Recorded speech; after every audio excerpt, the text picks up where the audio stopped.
সিকান্দার আবু জাফর কিন্তু আমাদের দিয়ে গেছেন, কি দিয়ে গেছেন? জনতার সংগ্রাম চলবে। আচ্ছা, জনগণ যখন বিপদে পড়বে, জনগণ যখন কোনো তার আশা এবং আকাঙ্ক্ষার বিপরীত স্রোতের মুখে দাঁড়াবে, তখন জনগণ তীব্রভাবে রোমাঞ্চিত হয়ে জীবন উৎসর্গ করে সামনে আসে। আমি তো কয়েক বছর, 2 বছর আগেই তো দেখলাম, 1971 সাল দেখেছি, এরশাদ বিরোধী আন্দোলনে দেখেছি। এরশাদ বিরোধী আন্দোলনের সময় আরেকটা মুখ মনে করিয়ে দিই আপনাদের, তিনি হচ্ছেন গোলাম মোস্তফা, অভিনয় শিল্পী এবং আবৃত্তি শিল্পী। আমি জানি না আপনাদের কারো কোনো অভিজ্ঞতা হয়েছে কিনা তার কণ্ঠে বাংলা ছাড়ো কবিতার আবৃত্তি শুনবার। আমার এখনো শরীর শিউরে ওঠে যখন টিএসসিতে ঢাকা বিশ্ববিদ্যালয়ের নানা প্রান্তরে গোলাম মোস্তফার কণ্ঠে শুনেছি, তুমি আমার বাংলা ছাড়ো। আমরা উদ্দীপ্ত হয়ে উঠতাম এক একজন, এবং সেই কবিতাটা অবশ্যই সিকান্দার আবু জাফরের।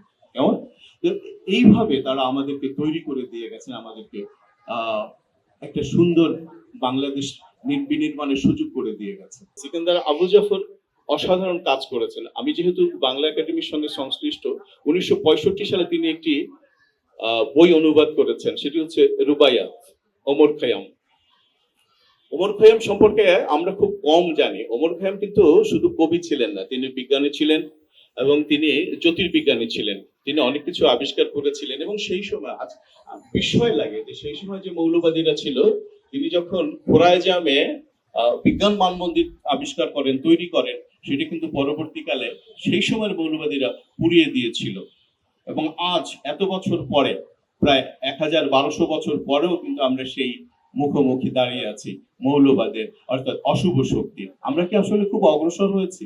অগ্রসর হয়নি। যাই হোক, সিকান্দার আবু জাফর 1965 সালে এই ওমর খৈয়াম অনুবাদ করেছিলেন। তো এইভাবে আমাদের ইতিহাসকে আমরা যেখানে দাঁড়িয়ে আছি এই তৈরি করার ক্ষেত্রে এইসব সিকান্দার আবু জাফর থেকে শুরু করে জসিমউদ্দিন এবং তার গানগুলো কিন্তু সুরারোপ করেছিলেন আর এক অসাধারণ মানুষ, শেখ লুৎফর রহমান। জনতার সংগ্রাম চলবেই, এই গান কিন্তু তিনি সুরারোপ করেছিলেন। আমি এরশাদ বিরোধী আন্দোলনে ট্রাকে ট্রাকে যখন এই গান গাওয়া হতো, এবং শেখ লুৎফর রহমান একটু ঘুরিয়ে হাঁটতেন, একটু পেটে মানুষ ছিলেন, ব্যাক বেশ করা চুল, সাদা পাকা, তো তিনি এই ট্রাকে দাঁড়িয়ে এই গান গাইতেন অনেকের সঙ্গে, মানে তিনি হারমোনিয়াম বাজাতেন। আমি দৃশ্যগুলো দেখতে পাই, তিনি বলছেন জনতার সংগ্রাম চলবে, তার পেছনে দাঁড়ানো ট্রাকে প্রায় 30-40 জন ছেলে মেয়ে গাইছেন জনতার সংগ্রাম চলবে। আসলে জনতার সংগ্রাম চিরকালই চলে।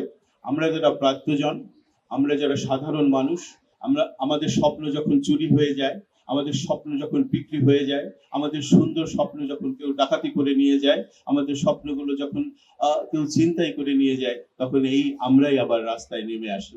আমরা বারবার আসি এবং সিকান্দার আবু জাফরকে ধারণ করে এগিয়ে চলি। আপনাদের অনেক কল্যাণ হোক এবং সবাই ভালো কাটুক। শুভ সময়।